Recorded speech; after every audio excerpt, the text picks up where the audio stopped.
미국 국방부가 단 하나의 한국 보고서로 발칵 뒤집혔다고 하면 믿으시겠습니까?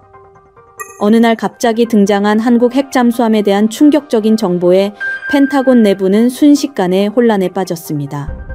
결국 미국 국방부는 진실을 파악하기 위해 군사 분석관 한 명을 한국에 긴급히 파견합니다. 그러나 그 분석관이 한국에서 마주한 현실은 미국의 모든 예상을 완전히 뒤집는 것이었는데요. 과연 그가 한국에서 발견한 충격적 진실은 무엇이었을까요? 지금부터 그 놀라운 이야기가 펼쳐집니다.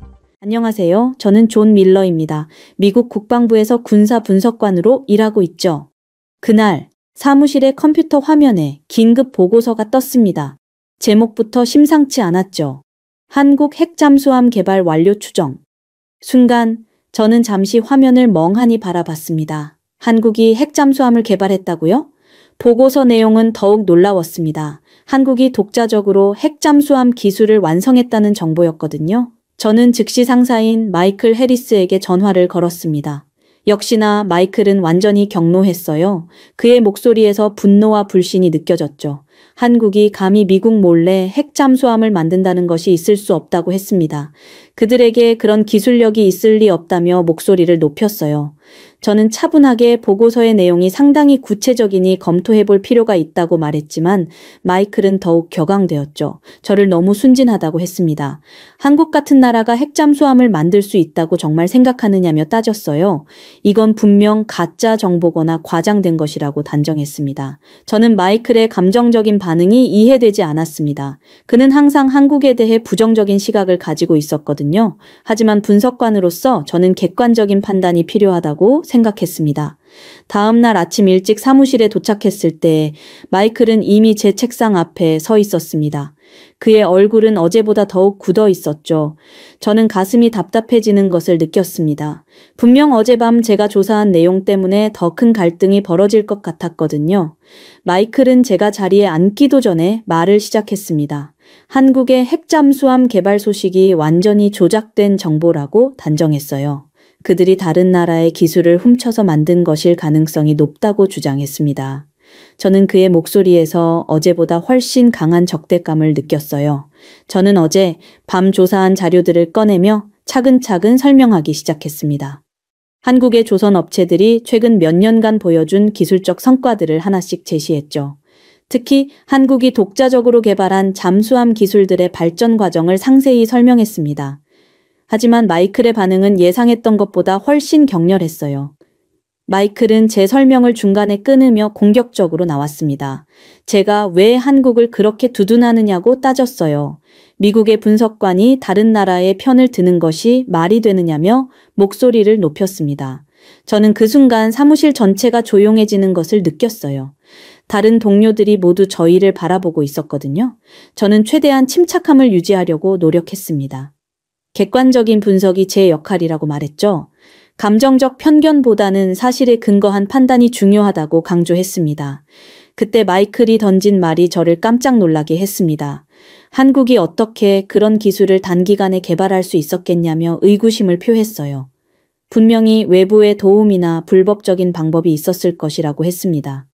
저는 그의 말에서 단순한 의심을 넘어선 무언가를 감지했어요.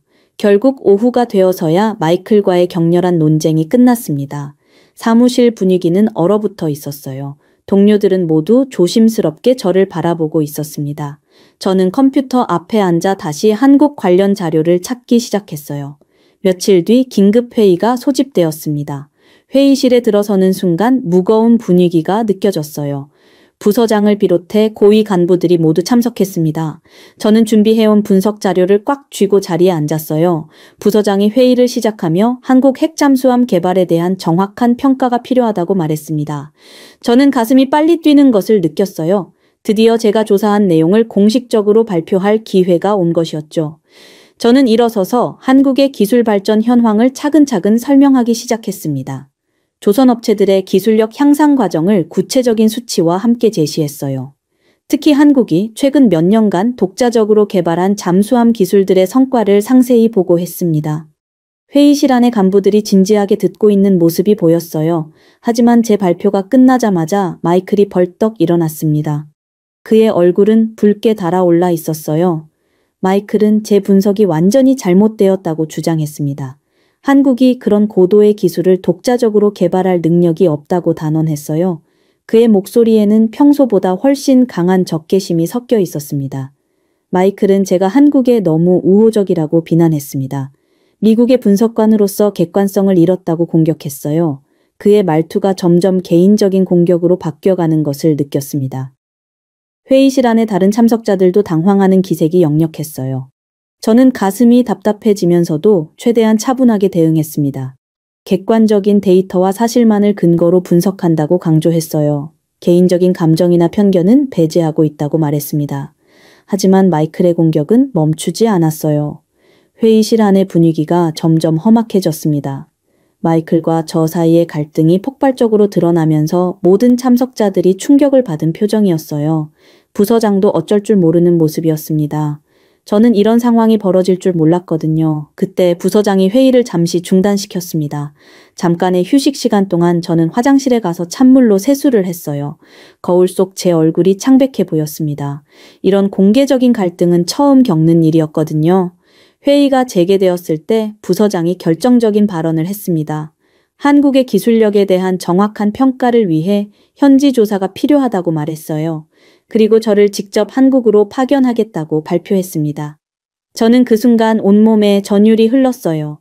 마이클의 얼굴이 순간 굳어지는 것을 봤습니다. 그는 아무 말도 하지 못했어요. 회의실 안의 모든 시선이 저에게 쏠렸습니다. 저는 가슴이 두근거리면서도 이것이 진실을 밝힐 수 있는 기회라는 생각이 들었어요. 부서장은 2주 뒤 출발 예정이라고 했습니다. 한국에서 직접 기술력을 확인하고 정확한 보고서를 작성하라고 지시했어요. 저는 고개를 끄덕이며 최선을 다하겠다고 대답했습니다. 하지만 마음속으로는 엄청난 부담감을 느꼈어요. 이번 파견이 제 분석관 생활의 가장 중요한 순간이 될 것 같았거든요. 시간이 흘러 인천공항에 도착했을 때에는 이미 해가 지고 있었습니다. 입국 수속을 마치고 도착 게이트로 나오는 순간 한국의 공기를 처음 마셨어요. 뭔가 익숙하면서도 낯선 느낌이었습니다. 공항 안의 모습부터 제가 상상했던 것과는 달랐어요. 매우 현대적이고 세련된 모습이었거든요. 마중 나온 통역관을 찾는데 시간이 좀 걸렸습니다. 한국어로 적힌 제 이름을 든 여성을 발견했을 때 안도감이 들었어요. 그분이 바로 박서연이었습니다. 39세로 보이는 단정한 외모의 여성이었어요. 첫인상부터 매우 프로페셔널해 보였습니다. 하지만 첫 만남부터 작은 오해가 생겼어요. 제가 짐을 찾는 곳을 잘못 알아서 한참을 헤맸거든요. 서연은 제가 길을 모른다고 생각했는지 약간 답답해하는 표정을 지었습니다. 저는 미국에서 온 분석관으로서 체면이 서지 않는다는 생각이 들었어요. 공항에서 호텔로 가는 차 안에서 서연과 첫 대화를 나눴습니다. 그런데 서연의 영어 실력이 제가 예상했던 것보다 훨씬 뛰어났어요. 발음도 정확하고 전문 용어도 자연스럽게 사용했습니다. 저는 순간 제가 한국에 대해 가지고 있던 선입견이 잘못된 것일 수도 있다는 생각이 들었어요. 서연은 저에게 한국 방문이 처음인지 물었습니다. 저는 그렇다고 대답하면서 솔직히 많은 것이 궁금하다고 말했어요. 그러자 서연의 표정이 조금 부드러워졌습니다. 그리고 한국에 대한 제 생각이 완전히 바뀔 것이라고 말했어요. 호텔에 도착해서 체크인을 하는 동안 서연은 내일 일정에 대해 설명했습니다. 먼저 서울 시내를 둘러본 후 국방 관련 시설들을 방문할 예정이라고 했어요. 저는 고개를 끄덕이며 들었지만 사실 긴장감이 계속 올라오고 있었습니다. 서연이 떠나기 전에 저에게 한 말이 인상적이었어요. 내일 보게 될 한국은 제 상상을 넘어설 것이라고 했습니다. 그리고 미리 마음의 준비를 하라고 조언했어요. 저는 그 말에서 뭔가 특별한 의미를 느꼈습니다. 혼자 남겨진 호텔방에서 저는 창밖을 바라봤어요. 서울의 야경이 펼쳐져 있었습니다. 생각보다 훨씬 화려하고 현대적인 모습이었어요. 고층 빌딩들이 빽빽하게 들어서 있고 도로에는 차들이 끊임없이 지나다니고 있었습니다. 저는 샤워를 하면서 오늘 하루를 정리해봤어요. 한국에 도착한 지 몇 시간밖에 안 됐는데도 이미 여러 가지 놀라운 점들을 발견했습니다. 공항의 시설, 서연의 영어 실력, 서울의 야경까지 모든 것이 제 예상을 뛰어넘었어요. 다음날 아침 일찍 잠에서 깼을 때 저는 여전히 어제의 충격에서 벗어나지 못했습니다. 호텔 조식당에서 아침을 먹으며 창밖을 내다보니 서울의 아침 풍경이 펼쳐져 있었어요. 출근하는 사람들의 모습이 뉴욕이나 워싱턴과 전혀 다르지 않았습니다. 오히려 더 질서정연해 보였어요. 서연이 로비에서 저를 기다리고 있었습니다. 어제보다 훨씬 밝은 표정이었어요. 오늘은 본격적인 서울 투어를 시작한다며 기대해도 좋다고 말했습니다. 저는 가슴이 두근거리면서도 한편으로는 긴장감을 느꼈어요. 과연 오늘 무엇을 보게 될지 예상이 안 됐거든요. 첫 번째로 간 곳은 강남 지역이었습니다. 차에서 내리는 순간 저는 입을 다물 수 없었어요. 고층 빌딩들이 끝없이 펼쳐져 있었고 그 규모와 현대적인 모습이 맨해튼 못지않았습니다. 아니, 어떤 면에서는 더 세련되어 보였어요. 저는 이런 모습을 전혀 상상하지 못했거든요. 서연은 저의 놀란 표정을 보며 미소를 지었습니다. 이제 시작일 뿐이라고 말했어요. 우리는 삼성전자 본사 건물 앞을 지나갔습니다. 그 거대한 규모와 첨단적인 외관을 보며 저는 한국 기업의 위상을 새롭게 인식하게 되었어요. 이런 기업이 있는 나라가 첨단 기술을 개발하지 못할 이유가 없다는 생각이 들었습니다. 다음으로 방문한 곳은 동대문 디자인 플라자였습니다. 건물의 독특하고 미래지향적인 디자인을 보는 순간 저는 감탄사를 내뱉었어요. 이런 건축물을 설계하고 건설할 수 있는 기술력이면 다른 분야에서도 충분히 뛰어난 성과를 낼 수 있을 것 같았습니다. 서연은 이 건물이 세계적인 건축가가 설계했지만 한국의 기술로 완성된 것이라고 설명했어요. 오후에는 한강공원을 걸어봤습니다. 강변에 조성된 공원의 규모와 시설들이 놀라웠어요. 자전거 도로, 운동시설, 휴식 공간들이 체계적으로 배치되어 있었습니다. 많은 시민들이 여유롭게 시간을 보내고 있는 모습을 보니 이 나라의 삶의 질이 상당히 높다는 것을 알 수 있었어요. 서연과 함께 걸으면서 대화를 나누는 동안 저는 그녀의 깊이 있는 지식에 계속 놀랐습니다. 한국의 역사, 문화, 경제 발전 과정에 대해 매우 해박한 지식을 가지고 있었어요. 그리고 제가 궁금해하는 것들을 정확히 파악해서 설명해 줬습니다. 저는 점점 서연에 대한 존경심과 호감을 느끼기 시작했어요. 해질 무렵 남산타워에 올라갔습니다. 서울 전체가 한눈에 내려다 보이는 경치를 보며 저는 완전히 압도되었어요. 도시 전체가 하나의 거대한 첨단 도시였습니다. 불빛들이 켜지기 시작하면서 더욱 환상적인 모습을 보여줬어요. 저는 이런 도시를 건설하고 운영하는 기술력이면 충분히 핵잠수함도 만들 수 있겠다는 확신이 들었습니다.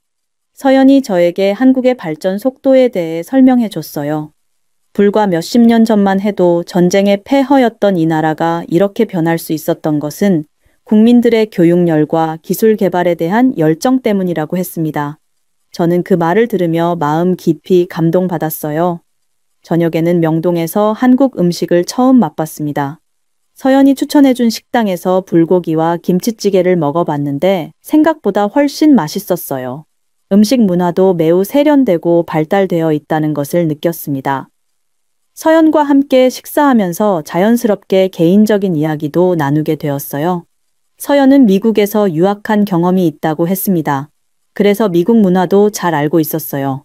하지만 한국으로 돌아온 이유는 이 나라의 발전 가능성을 믿었기 때문이라고 말했습니다.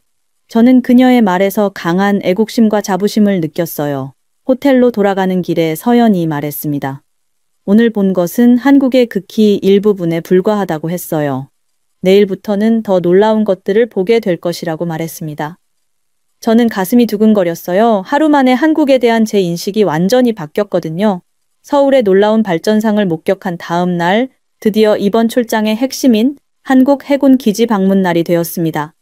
새벽부터 긴장감이 온몸을 감쌌어요. 오늘 보게 될 것이 제 분석의 옳고 그름을 판가름할 결정적 순간이었거든요.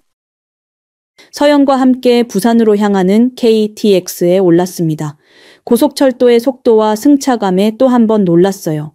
시속 300km로 달리는데도 전혀 흔들림이 없었습니다.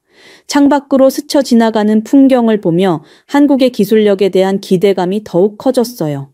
해군 기지에 도착했을 때 제 심장은 빠르게 뛰고 있었습니다. 기지 입구부터 엄격한 보안 검색을 받았어요.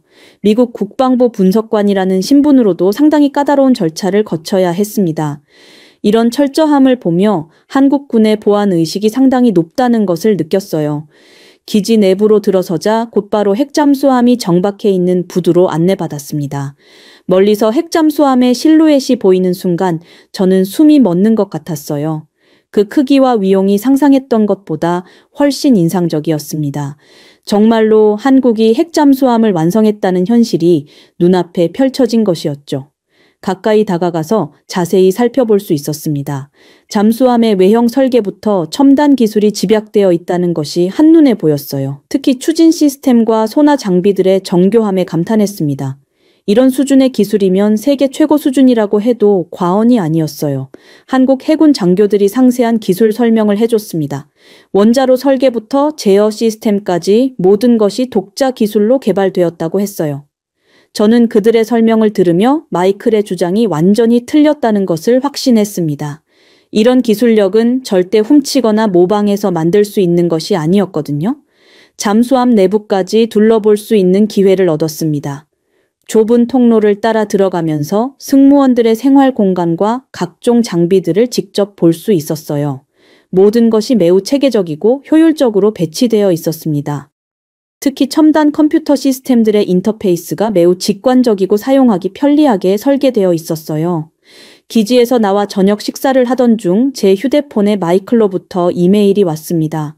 내용을 확인하는 순간 얼굴이 굳어졌어요.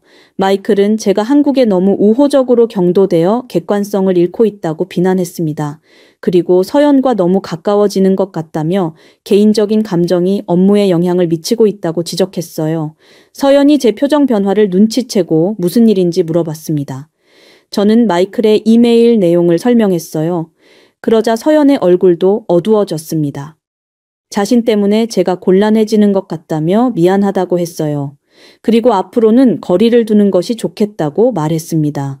저는 서연의 말을 듣고 마음이 아팠습니다. 마이클의 편견 어린 시각 때문에 서연이 상처받는 것을 원하지 않았어요. 저는 서연에게 마이클의 이메일은 개인적인 편견에서 나온 것이라고 설명했습니다. 제 분석과 판단은 철저히 객관적인 사실에 근거한 것이라고 강조했어요. 서연은 제 말을 듣고 조금씩 표정이 밝아졌습니다. 하지만 여전히 걱정스러운 기색을 감추지 못했어요. 제가 미국으로 돌아가서 곤란해질까봐 염려하고 있었습니다. 저는 서연의 그런 배려심에 더욱 감동받았어요. 그날 밤 호텔에서 저는 마이클에게 답장을 보냈습니다. 한국의 기술력이 실제로 뛰어나다는 것을 구체적인 근거와 함께 설명했어요. 그리고 개인적 감정이 아닌 객관적 사실에 근거해서 분석하고 있다고 명확히 했습니다. 서연은 매우 전문적이고 유능한 통역관일 뿐이라고 덧붙였어요. 다음 날 아침 서연을 만났을 때 어색한 기류가 흘렀습니다. 하지만 저는 서연에게 마이클의 편견에 흔들리지 않겠다고 말했어요. 진실은 변하지 않는다고 했습니다. 서연은 제 말을 듣고 미소를 지었어요. 그리고 한국인으로서 자부심을 가지고 있다고 말했습니다. 그렇게 한국에서의 마지막 며칠이 흘러가면서 저는 종합적인 보고서 작성에 몰두했습니다. 서연과 함께 보낸 시간들이 점점 소중하게 느껴졌어요. 단순한 업무상 관계를 넘어선 깊은 유대감이 형성되고 있었습니다. 하지만 곧 떠나야 한다는 현실이 마음을 무겁게 만들었어요. 마지막 날 저녁, 서연과 함께 한강을 다시 걸었습니다. 며칠 전 처음 왔을 때와는 완전히 다른 감정이었어요. 이제 이곳이 낯설지 않았고 오히려 정든 곳이 되어 있었습니다. 서연도 평소보다 조용했어요. 이별이 가까워진다는 것을 둘 다 느끼고 있었거든요. 서연이 제게 한국에서의 경험이 어땠는지 물어봤습니다. 저는 솔직하게 모든 것이 제 예상을 뛰어넘었다고 말했어요. 한국의 기술력뿐만 아니라 문화, 사람들의 열정까지 모든 것이 인상적이었다고 했습니다. 특히 서연 같은 분을 만날 수 있어서 정말 행운이었다고 말했어요. 서연의 얼굴이 붉어지는 것을 봤습니다. 그리고 자신도 저와 함께한 시간이 매우 의미 있었다고 말했어요. 미국에서 온 분석관이 한국을 이렇게 객관적이고 공정하게 바라봐 주어서 고맙다고 했습니다. 저는 그 순간 가슴이 뭉클해지는 것을 느꼈어요. 공항으로 가는 마지막 아침이 되었습니다. 호텔 로비에서 서연을 만났을 때 둘 다 어색한 침묵이 흘렀어요. 말하고 싶은 것은 많았지만 쉽게 입이 떨어지지 않았습니다. 차 안에서도 평소보다 대화가 적었어요. 공항이 가까워질수록 아쉬움이 더욱 커졌습니다. 인천공항 출발 게이트 앞에서 서연과 마지막 인사를 나눴습니다. 서연은 제게 한국을 잊지 말아달라고 부탁했어요. 그리고 언젠가 다시 한국에 올 기회가 있기를 바란다고 말했습니다. 저도 이번 경험을 평생 잊지 못할 것이라고 말했어요. 서연의 눈에서 눈물이 글썽이는 것을 봤습니다. 14시간의 긴 비행 시간 동안 저는 계속 한국에서의 경험들을 되새겼습니다. 처음 도착했을 때의 놀라움부터 핵 잠수함을 직접 본 감동, 그리고 서연과 함께한 모든 순간들까지 하나하나 생생했어요. 이제 이 모든 것을 정확하고 객관적으로 미국에 보고해야 한다는 책임감이 무겁게 다가왔습니다. 워싱턴에 도착해서 곧바로 국방부로 향했습니다. 마이클이 제가 돌아온다는 소식을 듣고 사무실에서 기다리고 있었어요. 그의 표정에서 여전한 회의적인 시선을 느꼈습니다. 하지만 저는 이번에는 확신에 차 있었어요. 직접 보고 경험한 것들이 있었거든요. 보고서 작성에 일주일이 걸렸습니다. 한국의 핵 잠수함 기술력을 상세히 분석하고 그들의 독자적 개발 능력을 객관적으로 평가했어요. 특히 한국의 전반적인 기술 발전 수준과 향후 잠재력에 대해서도 종합적으로 기술했습니다. 마이클이 중간중간 내용을 확인하려 했지만 저는 단호하게 거절했어요. 드디어 보고서를 제출하는 날이 되었습니다. 부서 전체가 모인 회의에서 제 발표를 시작했어요. 한국의 기술력이 세계 최고 수준이라는 결론을 명확히 제시했습니다. 그들이 핵잠수함을 독자적으로 개발할 수 있는 충분한 능력을 보유하고 있다고 강조했어요. 마이클의 얼굴이 점점 굳어지는 것을 봤습니다. 하지만 다른 참석자들은 제 보고에 진지하게 귀를 기울이고 있었어요. 구체적인 기술 자료와 현장에서 직접 확인한 증거들을 제시하자 회의실 분위기가 완전히 바뀌었습니다. 더 이상 누구도 한국의 기술력을 의심하지 않았어요. 회의가 끝난 후 마이클이 저를 찾아왔습니다. 예상과 달리 그의 표정이 많이 누그러져 있었어요. 마이클은 제 보고서를 자세히 읽어봤다고 말했습니다. 그리고 자신이 한국에 대해 가지고 있던 편견이 잘못되었다는 것을 인정했어요. 마이클은 진심으로 사과했습니다. 개인적인 감정이 업무 판단에 영향을 미쳤다고 반성한다고 했어요. 앞으로는 더욱 객관적이고 공정한 시각으로 분석에 임하겠다고 약속했습니다. 저는 그의 진솔한 사과를 받아들였어요. 그날 밤 집에 돌아가서 서연에게 이메일을 보냈습니다. 한국의 기술력을 높이 평가하는 보고서가 공식적으로 채택되었다고 알려줬어요. 그리고 이 모든 것이 서연의 도움 덕분이었다고 감사 인사를 전했습니다. 서연으로부터 답장이 왔을 때 저는 가슴이 두근거렸어요. 서연은 제 소식을 듣고 매우 기뻐했다고 했습니다. 한국의 진정한 모습을 미국에 알려주어서 고맙다고 말했어요. 그리고 언젠가 다시 만날 수 있기를 바란다는 말을 남겼습니다. 저도 그 마음이 간절했어요. 그렇게 서연과의 이메일 교환이 계속되면서 저는 한국에서의 경험이 단순한 출장 이상의 의미를 가진다는 것을 깨달았습니다. 제 인생관과 세계관이 완전히 바뀐 계기였어요.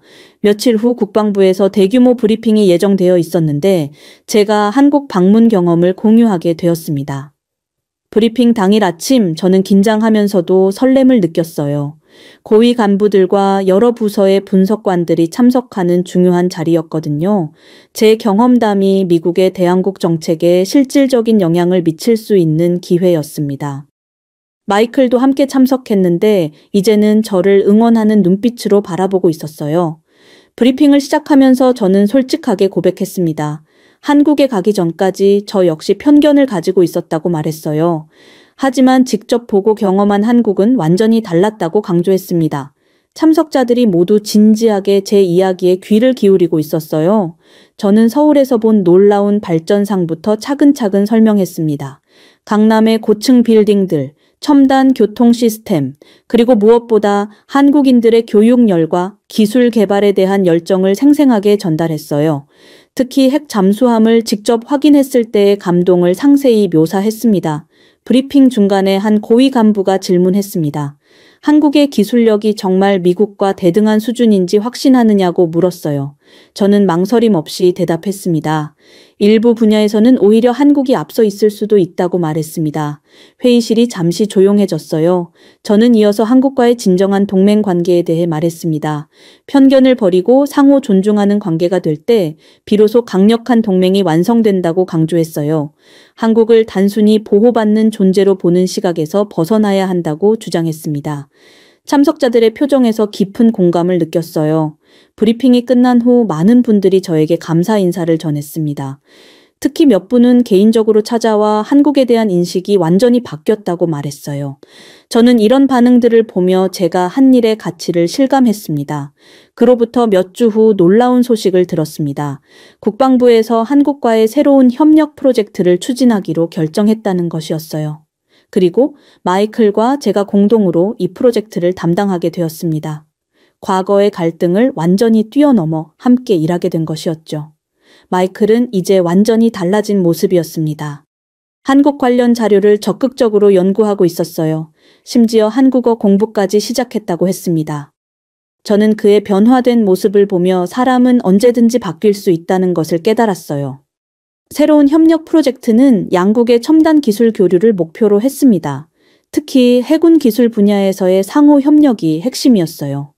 마이클과 저는 이 프로젝트를 성공시키기 위해 밤낮 없이 노력했습니다. 과거의 갈등은 흔적도 없이 사라졌어요. 몇 달 후 프로젝트가 공식 승인되었을 때 저는 가슴이 벅찼습니다. 한국 방문에서 시작된 작은 변화가 이렇게 큰 결실을 맺게 된 것이었어요. 마이클도 저 못지않게 기뻐했습니다. 우리는 진정한 동료가 되어 있었거든요. 프로젝트 발표 당일 저는 서연에게 이 소식을 전했습니다. 그녀는 정말 자랑스럽다며 축하해줬어요. 그리고 이 모든 것이 제가 편견 없이 한국을 바라봐준 덕분이라고 말했습니다. 저는 오히려 서연과 한국 사람들이 제게 가르쳐준 것이 더 많다고 답했어요. 마지막 보고서를 작성하면서 저는 이번 경험의 진정한 의미를 정리했습니다. 편견을 버리고 열린 마음으로 다른 문화와 기술을 바라볼 때 우리는 더 강해질 수 있다는 교훈이었어요. 한국과의 협력은 단순한 군사동맹을 넘어 상호 발전의 파트너십이 되어야 한다고 강조했습니다. 보고서의 마지막 문장을 쓰면서 저는 깊은 감동을 느꼈습니다. 우리는 배우고 존중할 때 가장 강력한 동맹을 얻는다고 적었어요. 이것이 제가 한국에서 배운 가장 소중한 교훈이었습니다. 그날 밤 집에 돌아가서 창밖을 바라보며 생각에 잠겼습니다. 몇 달 전만 해도 상상할 수 없었던 변화들이 일어났어요. 마이클과의 화해, 성공적인 협력 프로젝트, 그리고 무엇보다 제 자신의 성장까지 모든 것이 소중한 경험이었습니다. 언젠가 다시 한국을 방문해서 서연을 만날 수 있기를 간절히 바라며 하루를 마무리했어요. 여러분은 미국 ABI가 단 하나의 보고서로 발칵 뒤집힐 수 있다는 사실을 믿으실 수 있나요? 어느 날 FBI 최고위층들이 긴급히 소집되었습니다. 미국의 최신 기술이 한국에 유출되었다는 충격적인 보고 때문이었죠. 한 고위 간부는 한국이 독자적으로 그런 기술을 개발했을 리 없다며 내부 스파이를 잡으라고 명령합니다. 결국 무고한 한 요원이 스파이 혐의로 체포되고 그의 무죄를 입증하기 위해 다른 요원이 직접 한국에 파견되는데요. 이후 한국에서 그가 발견한 진실은 모두의 예상을 완전히 뒤집는 충격적인 것이었습니다. 대체 그는 한국에서 무엇을 보고 돌아왔을까요? 지금부터 그가 밝혀낸 놀라운 진실을 만나보시죠. 안녕하세요. 저는 존 하워드라고 합니다. 미국 ABI 요원이죠. 그날도 평범한 아침이었습니다. 사무실에 커피 한 잔과 함께 들어섰죠. 하지만 분위기가 심상치 않았어요. 동료들의 표정이 굳어 있었거든요. 직속 상관인 제임스 윌슨이 긴급회의를 소집했다고 전해왔습니다. 평소와 달리 그의 목소리가 날카로웠어요. 제임스는 성격이 좀 까다로운 편이에요. 특히 한국을 포함한 아시아 국가들에 대해서는 늘 불편해했죠. 평소에도 한국을 미국에 의존하는 작은 나라라며 무시하곤 했습니다. 회의실로 들어서자 이미 10여 명의 요원들이 모여 있었습니다. 스크린에는 한국의 최신 기술 관련 자료들이 떠 있었어요. 제가 자리에 앉자마자 제임스가 심각한 표정으로 입을 열었습니다. 상황은 이러했습니다. 한국이 최근 공개한 양자 컴퓨팅 기술이 우리가 비밀리에 개발 중인 프로젝트와 90% 일치한다는 보고가 들어온 것이죠. 회의실이 순간 조용해졌습니다. 이런 일치는 우연일 수 없었거든요. 제임스는 주먹을 쥐고 분노한 목소리로 말을 시작했습니다. 이건 말도 안 되는 일이라고 강하게 비난했어요. 그들이 독자적으로 혁신을 할 수 있다는 생각 자체가 웃기다며 누군가 우리 내부 정보를 반드시 넘겼을 것이라며 확신했어요. 저는 그의 말을 듣고도 뭔가 석연치 않았어요. 한국의 기술력을 너무 과소평가하는 것 같았거든요.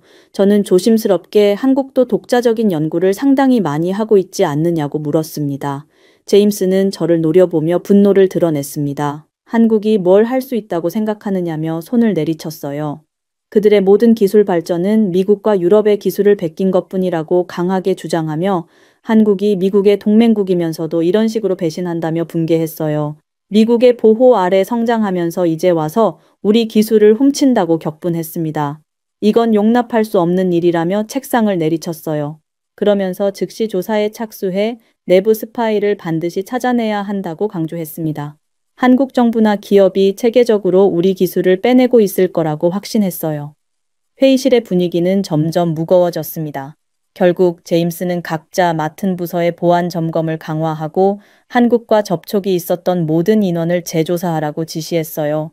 특히 한국계 미국인 직원들을 별도로 감시하라고 명령했습니다. 저는 고개를 끄덕였지만 마음 한편으로는 불편했어요. 며칠 후 제 오랜 동료이자 절친한 친구인 마크 로저스가 제 책상으로 다가왔어요. 저와 20년 넘게 함께 일해온 동료입니다. 기술 분석이 전문이고 무엇보다 정직하고 신중한 사람이에요. 마크의 얼굴에는 깊은 고민이 어려 있었습니다. 그는 저에게 중요한 보고서를 완성했다고 조용히 말했어요. 며칠 동안 밤을 새워가며 한국의 기술 현황을 철저히 분석했다고 하더군요. 보고서의 내용은 충격적이었습니다. 마크는 한국의 양자 컴퓨팅 기술이 완전히 독자적으로 개발된 것이라고 결론지었어요. 심지어 일부 영역에서는 미국보다 더 앞선 기술을 보유하고 있다고 분석했습니다. 마크가 설명해준 내용에 따르면 한국은 이미 10년 전부터 이 분야에 막대한 투자를 해왔대요. 미국이 다른 분야에 집중하는 동안 한국은 조용히 그러나 꾸준히 양자 컴퓨팅 기술을 발전시켜 온 것이죠. 더욱 놀라운 것은 한국의 연구 방식이었습니다. 미국과는 완전히 다른 접근법을 택했고 오히려 그것이 더 효율적인 결과를 낳았다는 게 마크의 분석이었어요. 기술 유출이 아니라 진정한 혁신이었던 겁니다. 저는 마크의 보고서를 읽으며 가슴이 두근거렸어요. 이 내용이 사실이라면 제임스의 가정은 완전히 틀린 것이었습니다. 하지만 동시에 마크가 얼마나 위험한 상황에 처하게 될지도 짐작했어요. 이후 마크가 보고서를 제출했습니다. 얼마 지나지 않아 제임스의 사무실에서 큰 소리가 들렸어요. 화가 난 목소리였습니다. 1시간 후 제임스가 마크를 회의실로 불러들였어요. 저는 복도에서 그들의 모습을 지켜봤습니다. 제임스의 얼굴은 분노로 일그러져 있었고 마크는 침착함을 유지하려 애쓰는 것 같았어요. 회의실에서 나온 소리를 들으니 상황이 심각했습니다. 제임스는 마크를 한국 편이라며 공개적으로 비난했어요. 어떻게 미국의 기술이 한국의 기술보다 뒤떨어질 수 있다고 생각하느냐며 소리를 질렀습니다. 마크는 자신의 분석은 순전히 객관적 데이터에 근거한 것이라고 설명했어요. 하지만 제임스는 듣지 않았습니다. 오히려 마크가 미국을 배신했다며 더욱 화를 냈어요. 상황은 급속도로 악화되었습니다. 제임스는 마크가 한국에 매수되었을 가능성이 있다고 강하게 의심했어요. 심지어 마크가 미국의 기밀 기술을 한국에 넘겼을 수도 있다고 몰아갔습니다. 제임스는 마크에 대한 전면적인 조사를 지시했어요. 그의 모든 연락처, 최근 활동, 수상한 접촉이 있었는지 철저히 파헤치라고 명령했습니다. 마크는 한국계 인물들과의 접촉 내역을 모두 제출하라는 요구를 받았어요. 저는 복도에서 이 모든 상황을 지켜보며 손에 땀이 나는 것을 느꼈어요.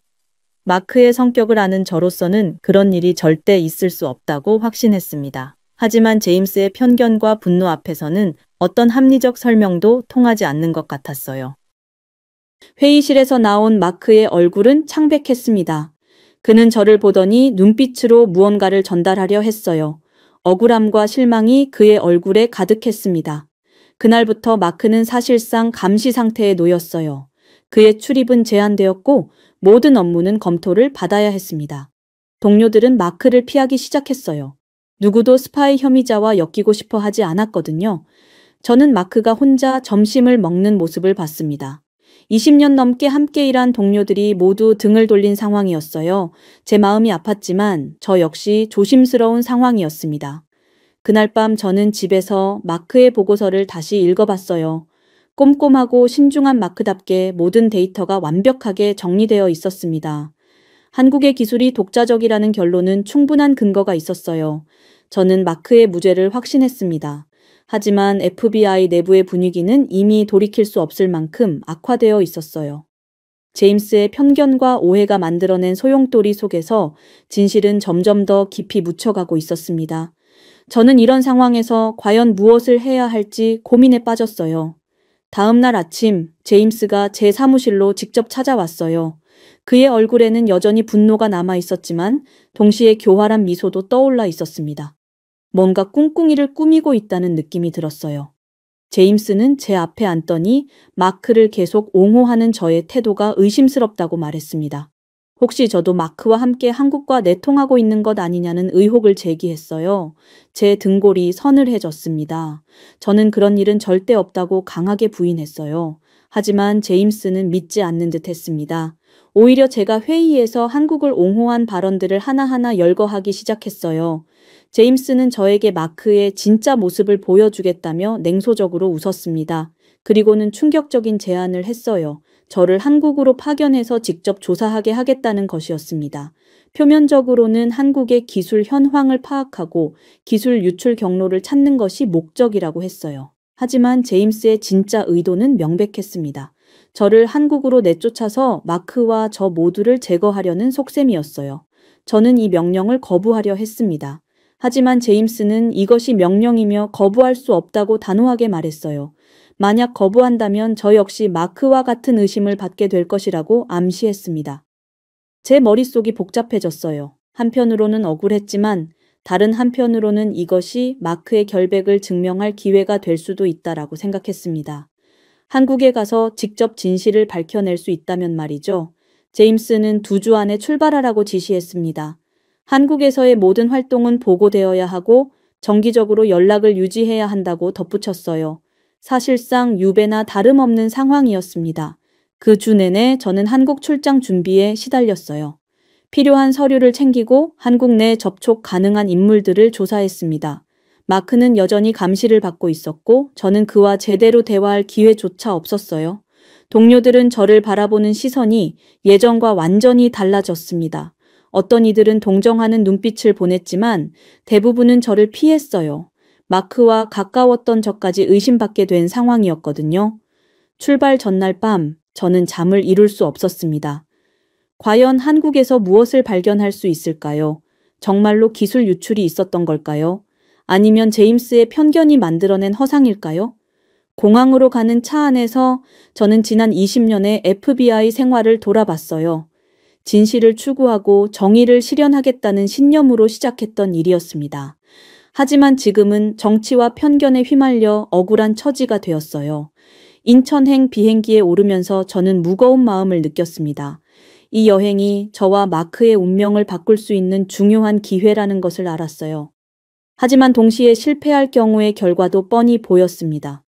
비행기가 이륙하면서 저는 창밖을 바라봤어요. 미국 땅이 점점 멀어져가는 모습을 보며 복잡한 감정에 휩싸였습니다. 과연 저는 진실을 찾을 수 있을까요? 마크의 무죄를 증명할 수 있을까요? 이후 비행기에서 내리자마자 느낀 첫 인상은 공항의 엄청난 효율성이었습니다. 입국 심사부터 수화물 찾기까지 모든 과정이 매끄럽게 진행되었어요.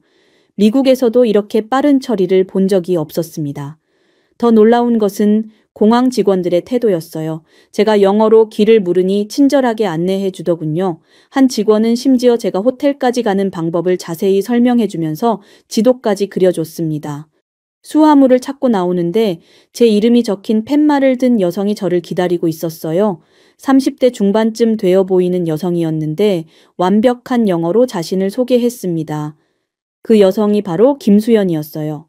한국 정부에서 제 안내를 위해 배정해준 연락 담당자였습니다. 나중에 알았지만 그녀는 한국의 양자 컴퓨팅 분야 스타트업 CEO이기도 했어요. 김수연은 제가 한국에 온 목적을 이미 파악하고 있었습니다. 기술 현황 조사가 주된 목적이라는 것을 알고 미리 일정을 짜두었다고 했어요. 저는 한국 정부의 이런 체계적인 준비에 놀랐습니다. 공항에서 나와 택시를 타고 서울로 향하면서 창밖 풍경에 또 한 번 놀랐어요. 깔끔하게 정리된 도로, 현대적인 건물들, 그리고 무엇보다 질서정연한 교통 흐름이 인상적이었습니다. 김수연은 제게 한국의 진짜 기술력을 보여주겠다고 말했어요. 겉으로 보이는 것 말고 실제 연구 현장을 직접 경험해보라고 했습니다. 저는 이것이 제 조사에 도움이 될 좋은 기회라고 생각했어요. 호텔에 체크인한 후 김수현이 제일 먼저 제안한 것은 자신의 연구소 방문이었습니다. 판교에 위치한 한국의 양자 컴퓨팅 연구소라고 했어요. 내일 아침 일찍 방문하자고 했습니다.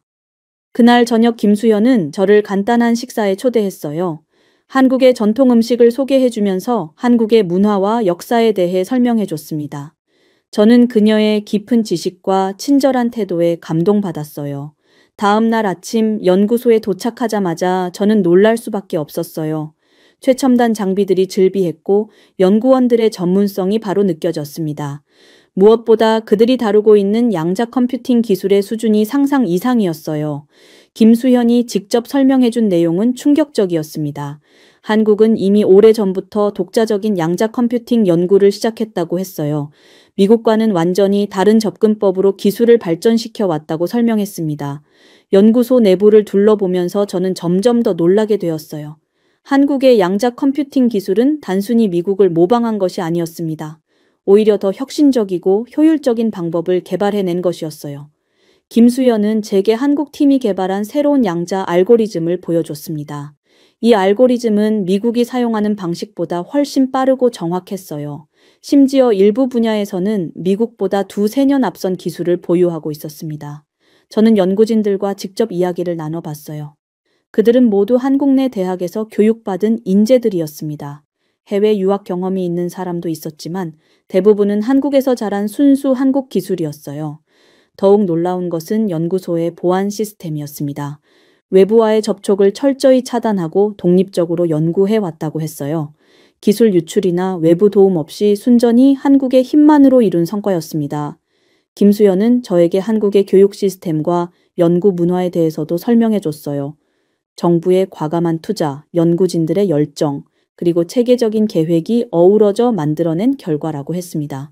저는 김수현과의 대화를 통해 완전히 새로운 사실을 깨달았습니다. 미국이 의심했던 기술 유출이나 도용은 존재하지 않았어요. 한국은 자신만의 길을 찾아 미국보다 앞선 기술을 개발해낸 것이었습니다. 그날 밤 저는 김수현에게 깊은 감사를 느꼈어요. 내일부터는 더 많은 기업들을 방문해야 했지만 이미 제 마음속에는 진실에 대한 확신이 생기고 있었습니다. 다음 날부터 김수현과 함께 본격적인 서울 기술 기업 탐방이 시작되었어요. 첫 번째로 방문한 곳은 삼성의 양자 컴퓨팅 연구센터였습니다.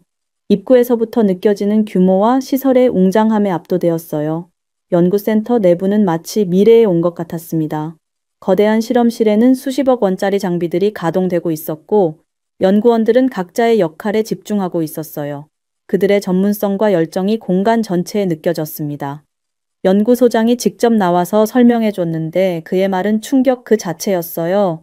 삼성은 이미 5년 전부터 미국과는 완전히 다른 방식의 양자 프로세서를 개발해 왔다고 했습니다. 심지어 특정 계산 영역에서는 IBM이나 구글보다 뛰어난 성능을 보인다고 자랑스럽게 말했어요. 실제로 보여준 시연은 믿기 어려운 수준이었습니다. 미국에서 몇 시간 걸리던 복잡한 양자 계산을 불과 몇 분 만에 처리해내는 모습을 직접 봤어요. 저는 그 자리에서 입을 다물 수 없었습니다. 두 번째로 방문한 곳은 LG의 인공지능 연구소였어요. 여기서도 마찬가지로 놀라운 기술력을 확인할 수 있었습니다. 특히 양자 컴퓨팅과 AI를 결합한 하이브리드 시스템은 세계 어디에서도 볼 수 없는 독창적인 기술이었어요. 연구팀장은 자신 있게 말했습니다. 이 기술은 100% 한국에서 개발된 것이며 외국의 어떤 기술도 참고하지 않았다고요. 오히려 최근에는 미국과 유럽의 기업들이 한국의 기술을 벤치마킹하려고 한다고 덧붙였어요. 세 번째로 방문한 스타트업은 더욱 인상적이었습니다. 불과 3년 된 회사였는데 양자 암호화 기술에서 전 세계 선두를 달리고 있었어요. 창업자는 20대 후반의 젊은 천재였는데 미국 유학 경험 없이 순전히 한국에서 공부하고 연구했다고 했습니다. 김수현이 설명해 주길 한국의 젊은 세대는 기존의 틀에 얽매이지 않고 완전히 새로운 접근법을 시도한다고 했어요. 그들은 미국이나 다른 나라를 따라하려 하지 않고 처음부터 자신만의 방법을 찾아간다고 설명했습니다. 넷째 날에는 카이스트를 방문했어요. 대학의 양자 컴퓨팅 연구실에서 만난 교수진들의 이야기는 더욱 충격적이었습니다. 그들은 이미 10년 전부터 미국과는 완전히 다른 이론적 접근을 해왔다고 말했어요. 특히 인상 깊었던 것은 한 교수의 말이었습니다.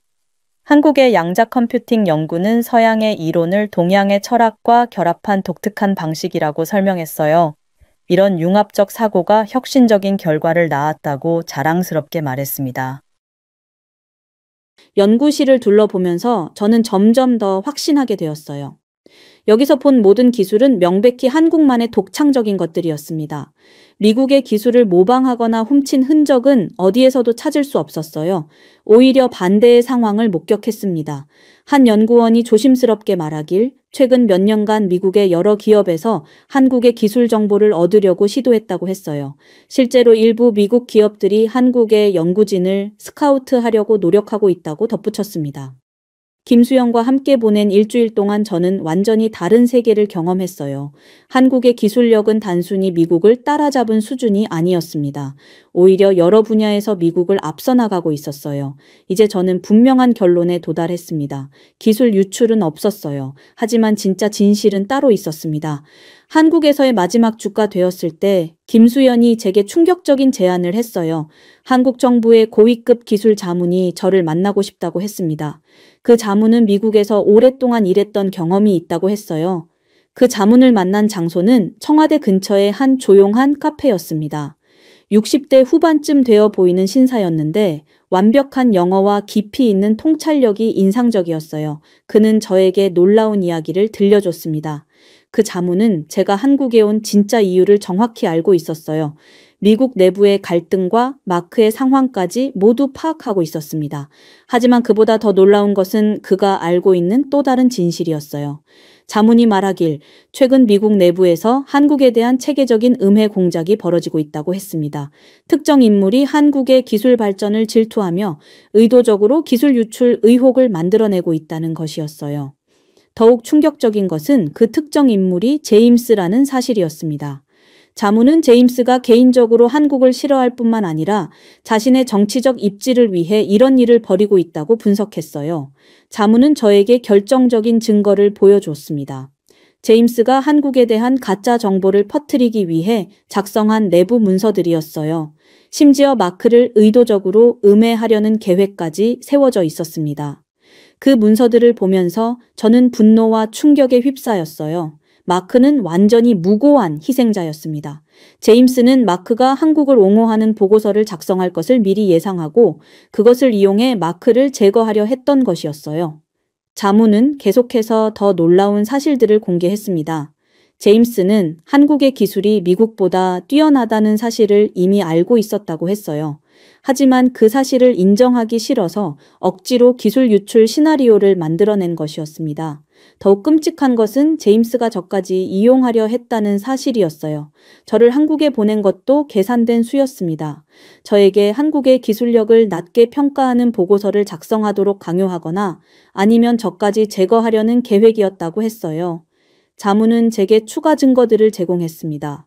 제임스가 한국 기업들의 통신을 불법으로 감청하려 시도한 기록들, 한국의 연구진들을 감시하려 했던 계획서들, 그리고 무엇보다 마크를 음해하기 위해 조작된 가짜 증거들이었어요.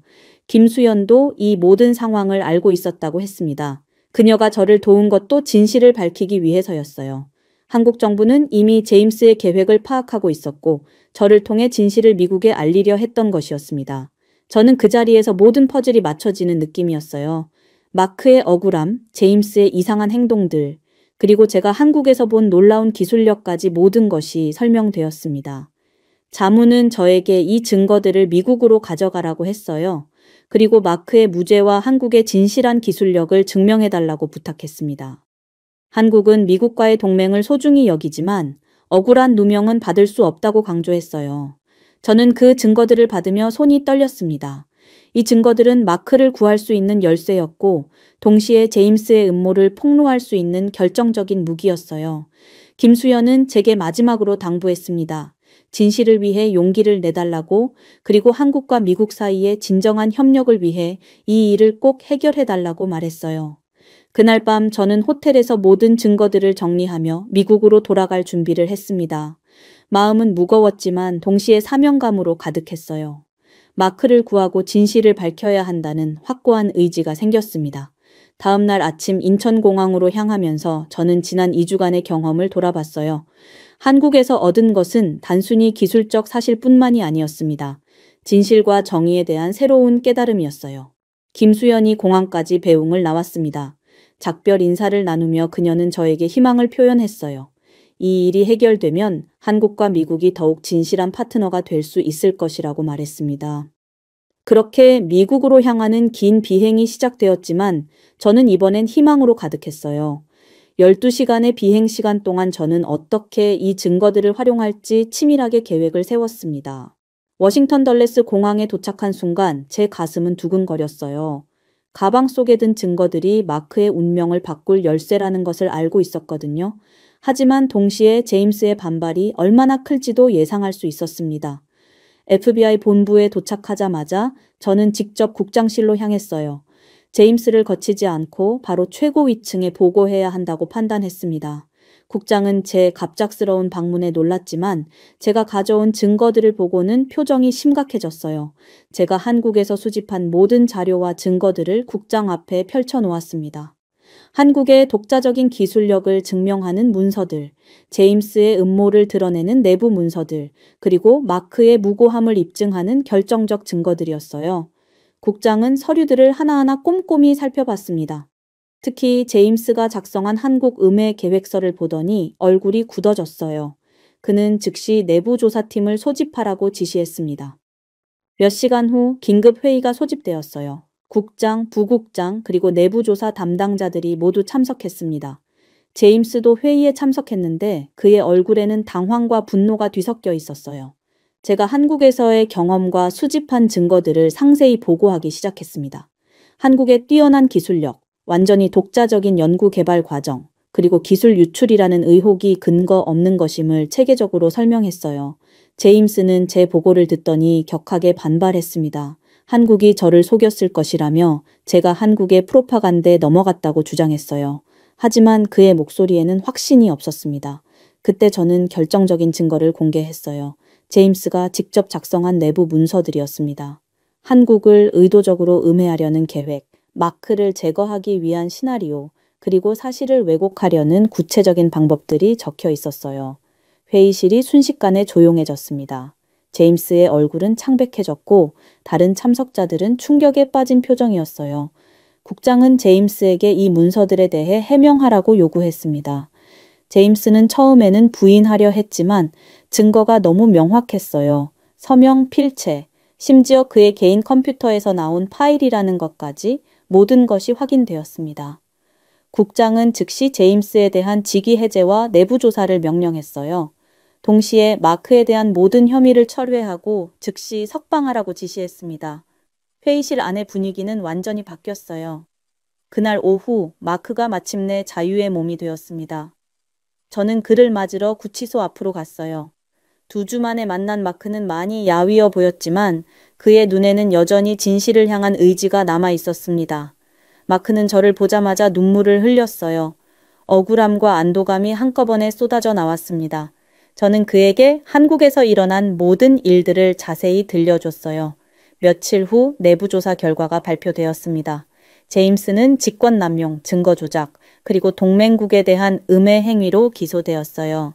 그는 ABI에서 영구 추방되었고 형사처벌까지 받게 되었습니다. 마크는 완전히 복권되었습니다. 그의 보고서는 정확했다는 것이 공식적으로 인정되었고 오히려 그의 전문성과 정직함이 높이 평가받았어요. FBI 내부에서는 마크에 대한 사과와 함께 승진 제안까지 나왔습니다. 저 역시 이번 사건에서의 역할을 인정받았어요.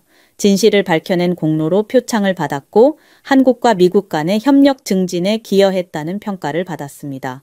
사건이 모두 해결된 후 저와 마크는 함께 늦은 저녁을 먹으며 이야기를 나눴어요. 마크는 저에게 깊은 감사를 표현했고 저는 그에게 사과했습니다. 처음에 그를 완전히 믿지 못했던 것에 대해서 말이에요. 한국 정부에서도 공식적인 감사 메시지를 보내왔어요.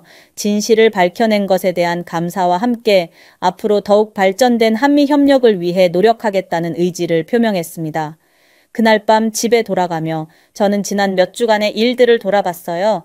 편견과 오해가 얼마나 위험한지, 그리고 진실을 추구하는 것이 얼마나 중요한지 깊이 깨달았습니다. 사건이 완전히 마무리된 지 한 달이 지났을 때 저는 조용한 사무실에서 혼자 생각에 잠겨 있었어요. 창밖으로 보이는 워싱턴의 평상시와 다름없는 풍경을 바라보며 제 인생에서 가장 중요한 교훈을 얻은 시간이었음을 새삼 느꼈습니다. 마크는 이제 FBI 내부에서 더욱 존경받는 인물이 되었어요. 그의 전문성과 정직함은 이번 사건을 통해 더욱 부각되었고 많은 후배들이 그를 롤모델로 삼게 되었습니다.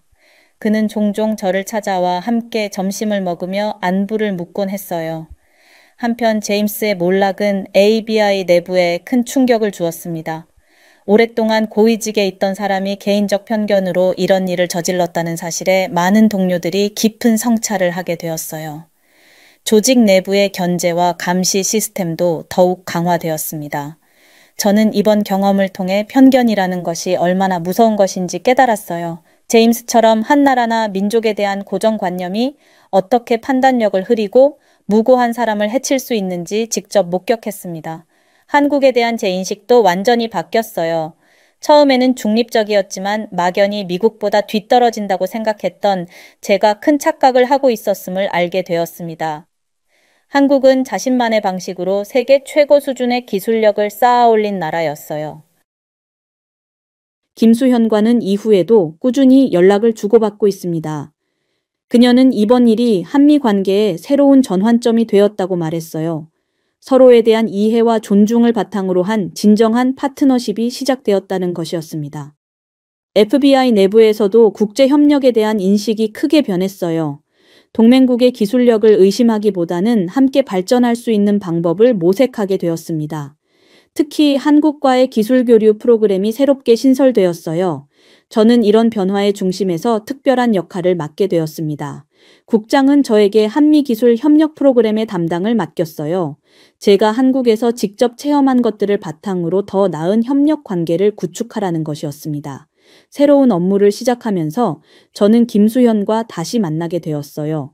그녀는 이제 공식적인 한미기술 협력 프로젝트의 한국 측 책임자가 되어 있었습니다. 우리는 진정한 파트너가 되어 함께 일하게 되었어요. 저는 종종 이번 경험의 교훈을 후배들에게 전하곤 해요. 편견 없이 사실을 바라보는 것의 중요성, 진실을 추구하는 용기, 그리고 다른 문화와 국가를 존중하는 마음이 얼마나 소중한지 강조합니다. 김수현은 최근 제게 말했어요.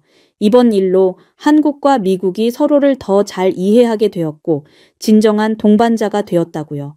의심과 질투가 아닌 협력과 존중으로 맺어진 관계의 소중함을 느낀다고 했습니다. 지금 저는 새로운 프로젝트를 준비하고 있어요. 한국의 다른 혁신 기술들과 미국의 역량을 결합하는 더 큰 규모의 협력 사업입니다. 과거의 편견과 오해를 넘어 미래를 향해 나아가는 길이에요. 이 모든 경험을 통해 저는 깨달았습니다. 진실은 언제나 승리하며 편견을 버리고 열린 마음으로 세상을 바라볼 때 우리는 더 나은 미래를 만들 수 있다는 것을요. 그리고 진정한 협력은 서로의 차이를 인정하고 존중할 때 시작된다는 것을 배웠습니다. 앞으로도 저는 이런 가치들을 바탕으로 일해 나갈 것입니다. 한국에서 배운 교훈을 가슴에 새기며 더 나은 세상을 만드는 데 기여하고 싶어요.